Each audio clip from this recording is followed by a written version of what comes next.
Hello everyone. Welcome to the practical session of Computer Network Laboratory. This is Ranjit Gawande. In this course, we will learn about CNL practical assignment.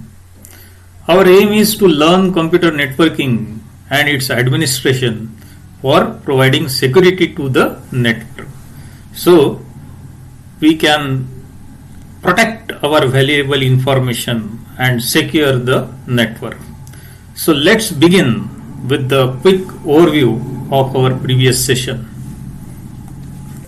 In the previous session, we took the brief overview of CNL, in which we understand the necessity of computers to be connected in the network. The next is we also discuss about the examination scheme. Then we will discuss about the course objective and outcome. We saw the list of reference books for CNL. SPPU recommended standard reference book for implementation of the practical assignment and its theory concept. Next is list of laboratory assignment. Here we saw the suggested list of assignment for both group A and group B. Next we saw the software and hardware requirement. In this, we discuss various software and hardware tools required for CNL assignment. In the last, we saw the guidelines for journal writing. So let's begin with the contents of today's session. In today's session, we will learn how to implement and install. We saw the software and hardware requirement. In this, we discuss various software and hardware tools required for CNL assignment. In the last, we saw the guidelines for journal writing. So let's begin with the contents of today's session. In today's session, we will learn how to implement and install Wireshark on Ubuntu operating system. Installation and configuration are two separate things. In configuration, we will learn how to get sudo user the root privileges. Next, we will learn how to install the Cisco Packet Tracer on Ubuntu. And in the last of today's session, we will learn about step-by-step implementation of the assignment number 1. So student, today we are entering to a very interesting topic. So carefully you should understand today's session on CNL, as we are addressing this issue in today's session. So this was the quick review of today's session. Next we will see the installation steps for the Wireshark. So Wireshark examining what happening inside a network cable. Just like an electrician use a voltmeter for examining what's happening inside an electric cable. So in Wireshark is a free and open source packet analyzer that released under the terms of GNU. GNU is nothing but the general public license. They have to adopt the policies broadcasted by the general public license. It is used for network troubleshooting, analysis and education purpose. Wireshark is a cross-platform. Cross-platform in the sense it can run on the Linux, Mac OS, Solaris and some other Unix-like operating system. It also run on the Microsoft Windows. Now we will proceed for installation of the Wireshark. Now here I am going to show you how to install the Wireshark on open source operating system. So if you want to learn more about this Wireshark, you can go to their website URL Okay, and you can learn more about this software.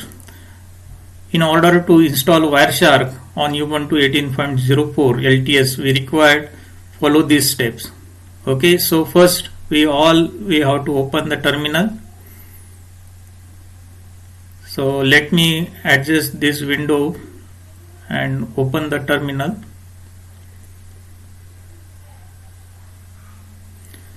So just go to the desktop and right click and you can find the terminal.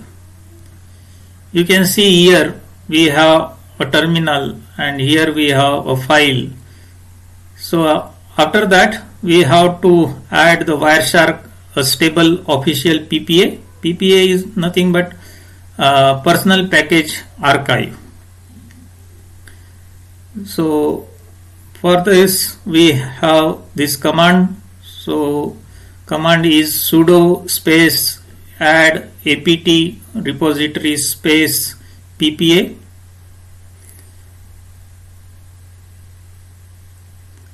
And all these command in you can check. So let me copy this and let's go to the terminal and paste. Okay, after that here you enter keyboard, just provide your administrative password. After that hit enter.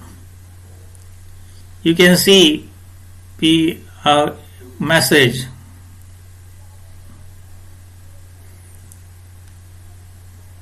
Just press enter to continue. Enter the sudo apt update. System get update now.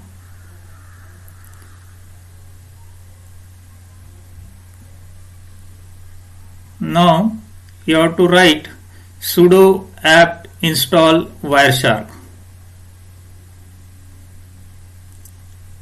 Let me clear and write sudo apt install Wireshark. It is going to be extracting the package. Do you want to continue? Yes. Press Y. It is going to be extracting the packages. It takes little bit time. We have command. Now the installation is successful. So here in the next step we have to provide the legal privileges to the sudo user. So for that you can skip it. We have a command that sudo chmod accept the change the permission condition, change the modified services, select the yes plus x means all the services like read, write and execution to the folder user bin dump cap. That is the path for the dump cap folder of Wireshark where the root privileges are stored for capturing the packets. So this will be just copying this command and paste into the terminal. So I just paste over here the command and it start executing. Once it is executed, we go to the dashboard and search for the Wireshark. So I type over here the Wireshark icon will be appear over here. You just click on that icon, the Wireshark will open in this way. So this will be a simplest way to install the Wireshark on Ubuntu. Hope you understand clearly the process of installation of Wireshark on Ubuntu. Next we will see Cisco Packet Tracer. So Cisco Packet Tracer is a cross-platform visual simulation tool designed by the Cisco system. Cross-platform in the sense it can install on Linux, it can install on Windows, Unix, Solaris and Mac. That's why it is called as a cross-platform. Then it is a software that allows user to simulate the configuration of routers and switches using the command line interface. Virtually you can select the routers and switches and the terminals. You can link it, unlink it. Backport can be configured using the Cisco Packet Tracer. Then Packet Tracer make use of drag and drop user interface that allows user to add and remove the network devices. Network devices such as routers, switches, hub, bridges, you can add virtually or you can remove it. Back panel, you can configure it, you can assign the IP to the various devices by using the Cisco Packet Tracer. That is the simulated only. So how to install this Cisco Packet Tracer on Ubuntu, that we will see on next slide. Now we will learn how to install the Cisco Packet Tracer in our Ubuntu distribution. Now it's very easy to install Cisco Packet Tracer in a Ubuntu. All you need to do, first download the data gzip file. You can download from labcisco.com br app. Now download this file. After downloading, you need to extract this file. So let me open the terminal where my file is located. So my file is located under the media. Good. Now here type command just, and you can see Cisco PT 620 tar.gz is located. Now I need to first change its permission. So change the permission of this file. I just need to type chmod plus x followed by the file name. So you just write the tar hyphen zx vf followed by the file name to extract the file. It takes some time to get extracted. It takes more time. Now it is extracted. It takes certain time, and so extraction process is going on. It is too large. So extraction process is complete. So you can see the extraction is done.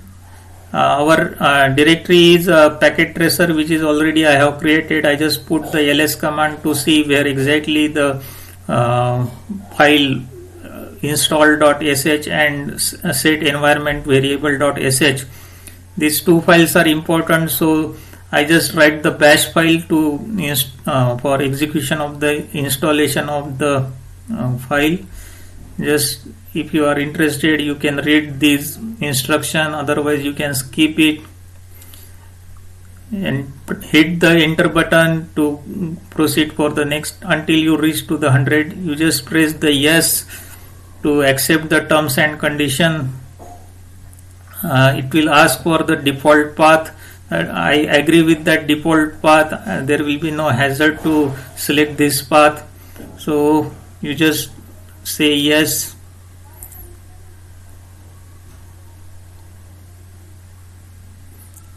It is then copied all that one, then go to the path. Now next thing is to set the environment variable. So select the file set path.sh, write the command sudo bash and put the file name, enter your password and get executed. So your file are executed. Then to run the packet. So this is the simple way to install the Cisco Packet Tracer for student. Here you can learn the Cisco Packet Tracer. Hope you understand clearly this process. Now we fulfill the requirement. I mean to say that all the necessary software required for CN Lab is now available on our system. Now we will proceed to carry out the first assignment. So our assignment number 1, having a title, set up a wire LAN using switch.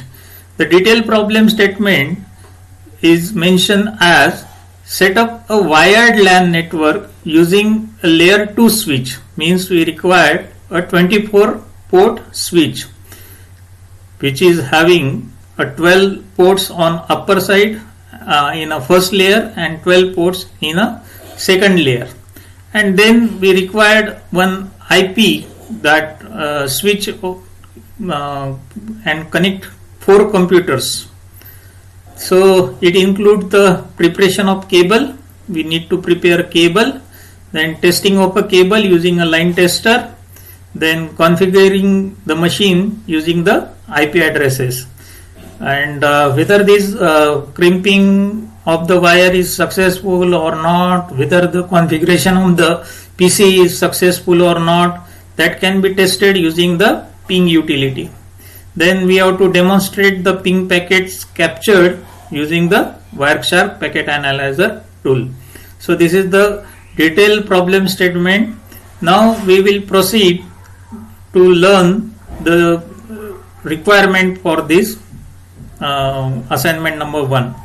To carry out the assignment, we required following tools: hardware tools like 24 port switch, crimping tool, RJ45 jack, punch tool, Cat5 cable, and line tester. Then for the software tools, we required the Wireshark, Ubuntu 14.04 operating system, then one terminal to execute all the necessary commands. So these are the requirement for carrying out the practical. Now it is interesting to know the pairing rules for the cable. So what are the pairing rules? First, we must understand there are 8 wires in a Cat5 cable. They are coded as white blue, then white orange, then blue, then white green, then green, and white brown. So they are coded for the straight and the cross combinations respectively. So what exactly this straight coding and cross coding?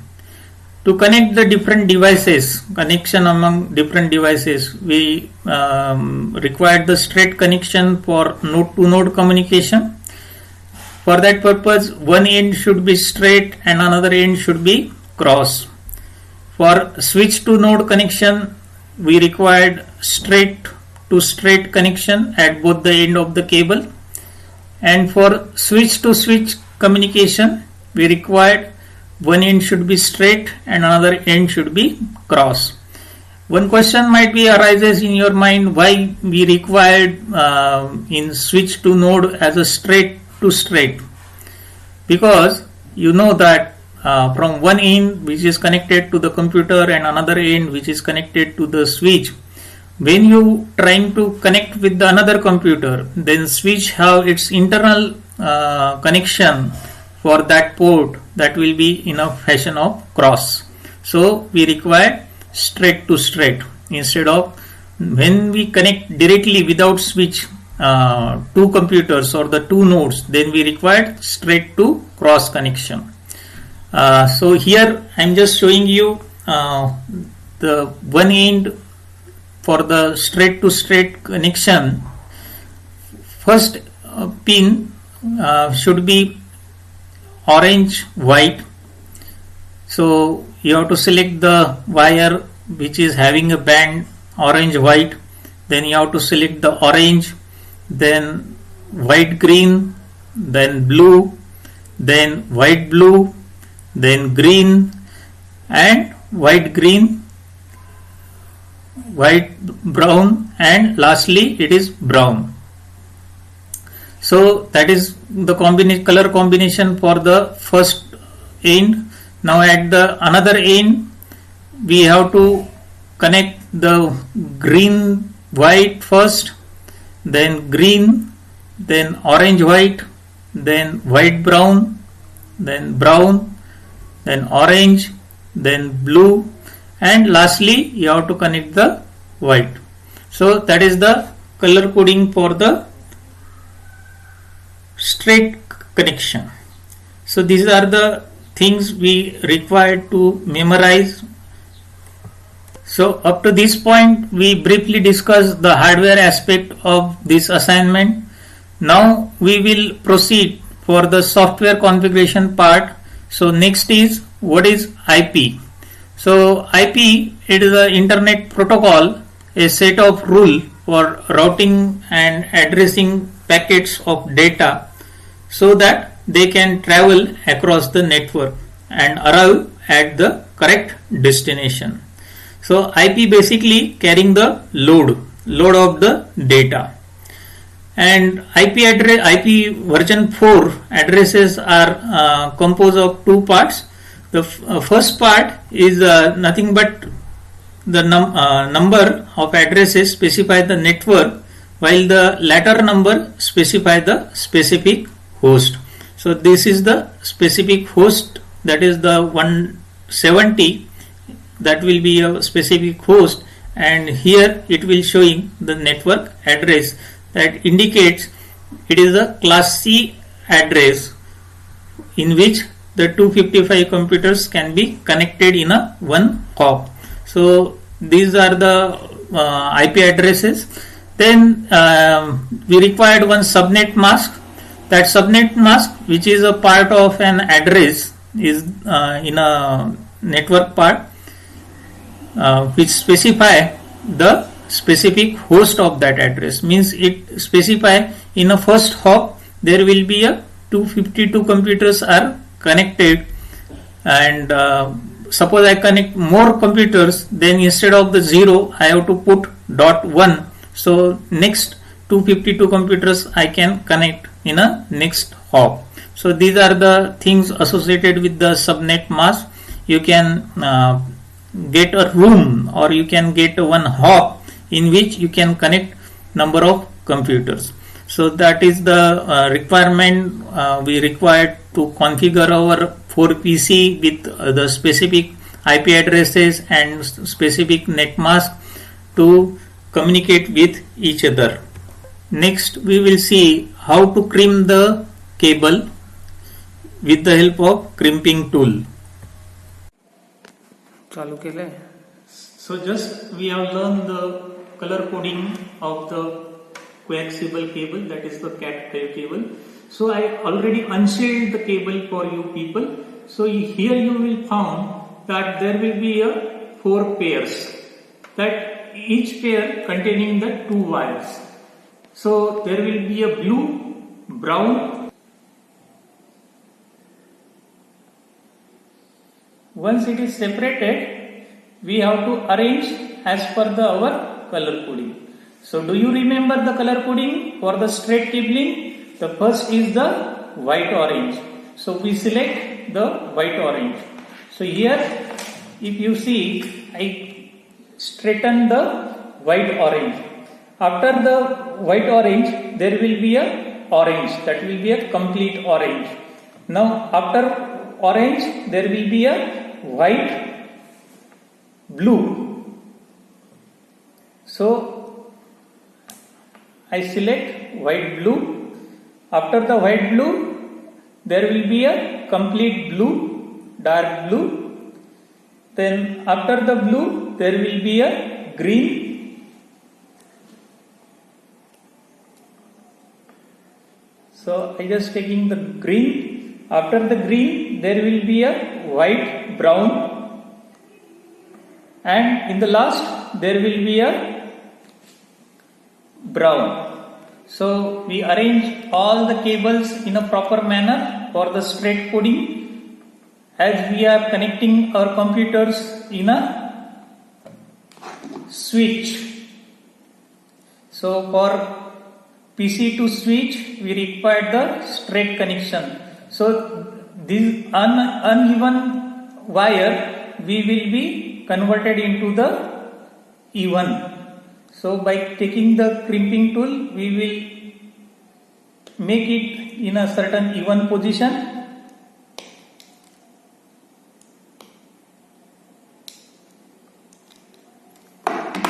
So here they are in a one level.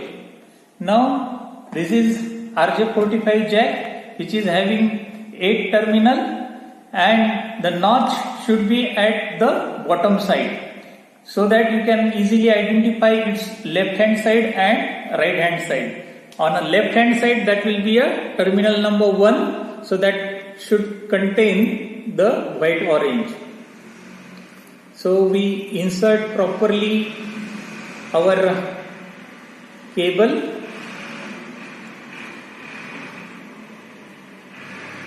and it should be reached to this copper terminal.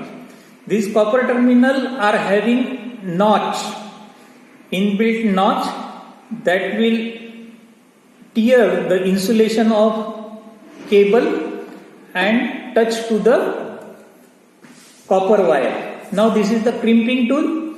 This crimping tool we use for crimp the RJ45. So we just insert this crimping tool into the RJ45 jack. Pause. So we gently press the crimping tool so that all the terminals should touch to the copper wire.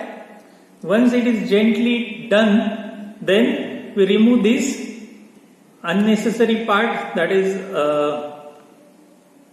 polymer cable, which is used only for providing the strengthness, and so this one will be a successful crimping. Now we will use this line tester. This line tester can be separate out by this way. So one end can be inserted into this port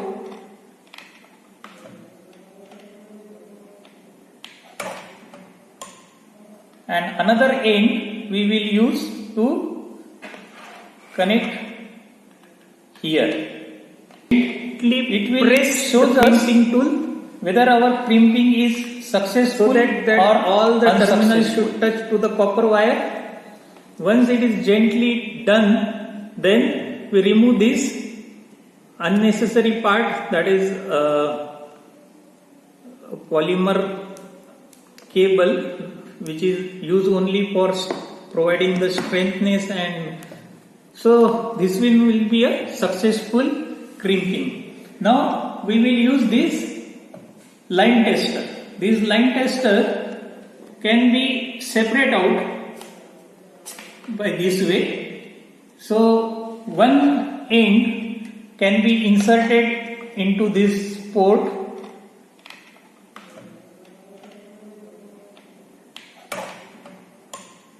and another end we will use to connect here.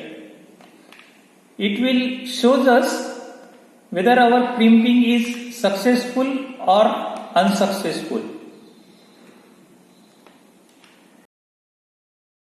Tester, it will show gradually one by one the LED will be glow here, and also on this part the LED will be glow on the second part of this line tester.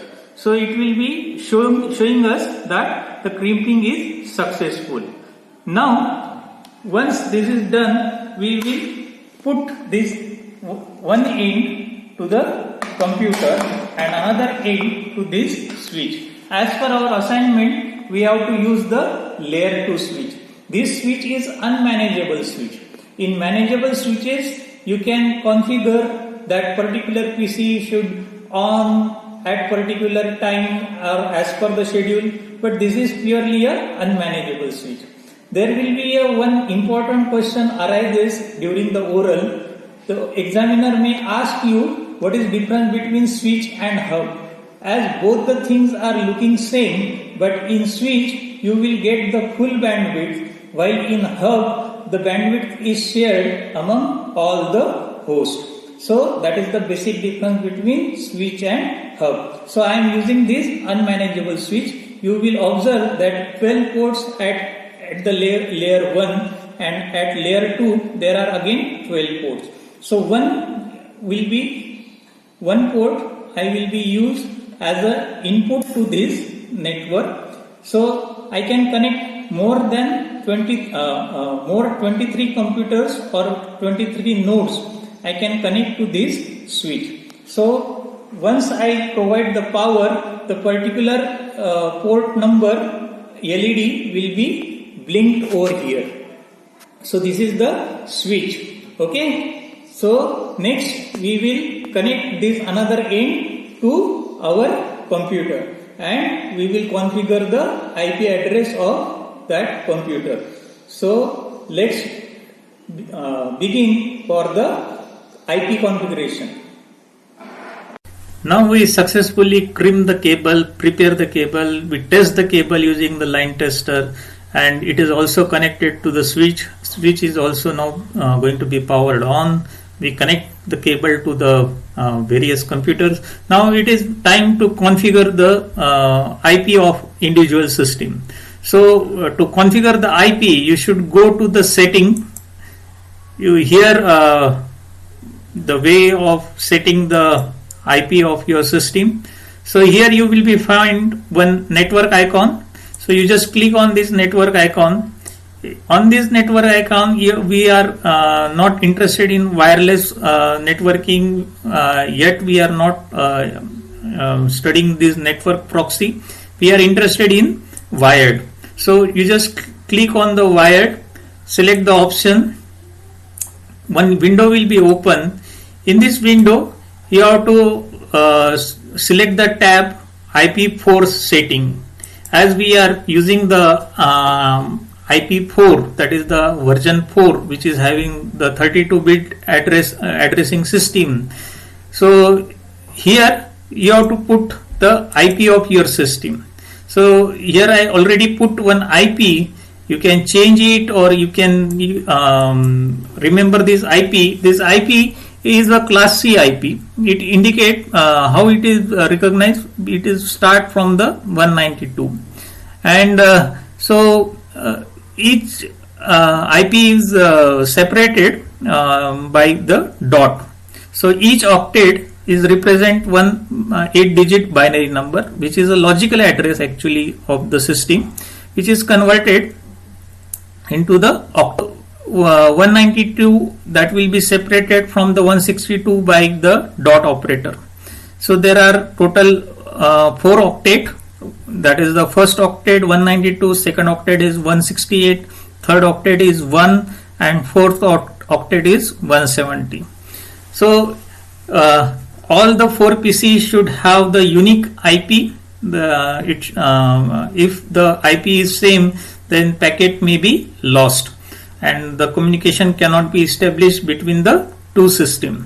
So each system should have the unique IP. Suppose I am giving 170 as to this first system, then to the second system I should give the 171, for the third system I should give the 172, like this. But the net mask for all the systems should be same because they are connected into a single hop.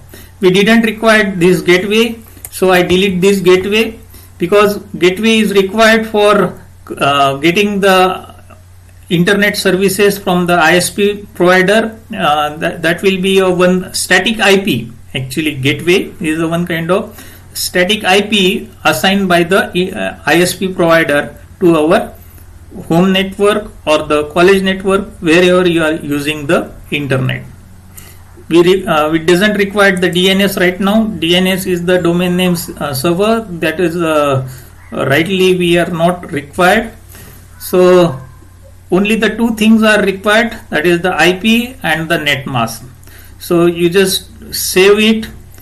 Once you save it, you can now to check whether all the connected PC are in one network or not. We have to use the ping command. Ping command basically use the heartbeat of a remote machine. So ping command is a command line utility which used for checking the heartbeats of a remote machine. A system with a network connectivity that acts as a test to see if a network device is reachable or not. The ping command send request over the network to a specific device. A successful ping result is a response from the computer that was pinged back to the originating computer. In short, we can say ping command can produce the echo of the remote machine. So if the our request is not reached to the destination, then destination host is not reachable message will appear. The syntax for the ping command is ping followed by the IP addresses. So we just open the terminal. So the shortcut key for opening the terminal is Ctrl Alt T. So here you will see the terminal is open. You can write the ping followed by the IP. So here you can write the IP of the specific machine. So I just put one IP. So you will get output like this one. It will sense the heartbeat of a remote machine. So here for checking the sending packages, we use the protocol ICMP, that is Internet Control Message Protocol, which is having a sequence number 1, 2, 3, 4 onward. Then there will be a time to live. That time to live from this machine to the destination machine, and in how many milliseconds the packet is sent. So that heartbeats we can sense by using the ping command. So hope you understand the use of ping command. Suppose the destination machine is not reachable. Suppose I put the another IP 192.168.0.1. Then the message will be appear like destination host not reachable. It took certain time because it checked the complete network. So that's all about the ping command. Hope you understand how to check the connectivity between the two computers. In the next part, we will see how to use this ping command in Wireshark to analyze the packets. We are entering into a last phase of the assignment number 1. The last statement mentioned in a problem statement is that we have to carry out the exchange of packets by ping command that we have to analyze using the Wireshark packet analyzer tool. So we use the packet analyzer for that. So go to the internet, open the Wireshark. Wireshark is now open. Select your Ethernet card. We have Ethernet 1. So click on the start button. The various protocols that are run continuously at the back end, but we are interested in the ping command. So open the terminal by typing the terminal at the dashboard. So we just open the terminal, write the ping command followed by the IP address, that is 192.168.1.0.2. So we will see that the packets are received. Now we will open our Wireshark. Here you will see there will be a continuously certain ICMP packets are exchanging. So we select any one of them. So we stop the Wireshark and select one ICMP packet. Here you will see that it will be echoing the packets. You can check the apply filter as ICMP or prepare the filter accordingly, as it is the first assignment. So I am just showing you the demonstration of the Wireshark over here.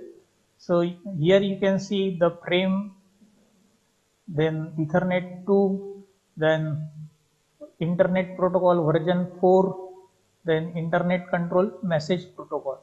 So if you keenly observe, then here we can get the ICMP protocol which is running on the Internet Protocol version 4, which is having the source as 192.168.1.170 and destination that we put into the as a IP.